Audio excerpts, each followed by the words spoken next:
ये कहानी एक छोटे से गांव की है जहां आरव और मीरा भाई बहन रहते थे।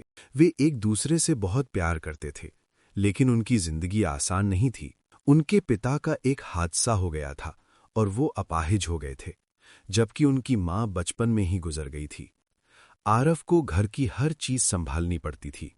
अपने पिता की बिगड़ती तबीयत का ख्याल रखना, अपनी बहन की जिम्मेदारियां उठाना, अपनी पढ़ाई का बोझ उठाना और घर के खर्चे भी संभालना।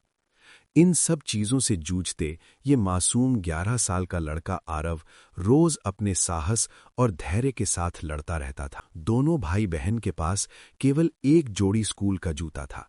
दिन में वो मीरा पहनती और शाम को स्कूल जाते समय आरव। मीरा चाहे कितनी भी जल्दी निकले, अक्सर घर देर से पहुंचती और उस वजह से आरव को स्कूल देर से पहुंचना पड़ता, जिसके लिए शिक्षक उसे डांटते। आरव घर के बाहर बैठा सड़क की ओर देख रहा था। उसकी आंखें मीरा को ढूंढ रही थीं और दिल डर से भला हुआ था। मीरा, जल्दी आ जाओ। आज फिर देर हो गई तो सर मुझे छड़ी से मारेंगे। भैया, माफ करना, मुझे देर हो गई। जूते पहनते ही आरव दौड़ पड़ा। उसे स्कूल से ज्यादा डर आज की सजा का था। आरव, फिर देर से आए हो। क्या रोज ही यही तमाशा रहेगा? समय पर आना चाहिए। सबके सामने खड़े रहो। ये आरव कभी समय पर नहीं आता। इसे तो रोज सजा मिलनी चाहिए। लगता है इसे स्कूल आने में ही मजा नहीं आता। कक्षा में सब कुछ बोल रहे थे, सिवाय उस सच्चाई के जो आरव के दिल में दब कर रह गई थी। अगले दिन फिर वही शाम थी, वही दरवाजा, वही सड़क और वही इंतजार। आरव को देर से आने से ज्यादा डर था सबके सामने अपमान का। तभी दूर से मीरा दिखाई दी, लेकिन आज कुछ अलग था। भैया, एक जूता नाली में गिर गया। मैंने बहुत कोशिश की, लेकिन वो निकल नहीं पाया। रो मत मीरा, तुम्हारी गलती नहीं है। आज बिना जूते ही जाना पड़ेगा। आरव, ये क्या हाल बना रखा है? जूते कहाँ हैं? तो क्या आप बिना जूतों के ही स्कूल आओगे? सबके सामने खड़े रहो ताकि सब सीखें कि अनुशासन क्या होता है। सब मेरी बात ध्यान से सुनो। अगले सप्ताह विद्यालय में दौड़ प्रतियोगिता आयोजित की जाएगी। जो छात्र जीतेगा उसे 2 जोड़ी नए जूते इनाम में मिलेंगे।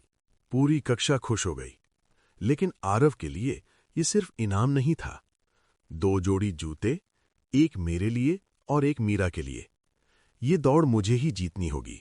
जिस बच्चे को सब कमजोर समझ रहे थे, उसी के दिल में अब सबसे मजबूत इरादा जन्म ले चुका था। ये प्रतियोगिता का दिन था।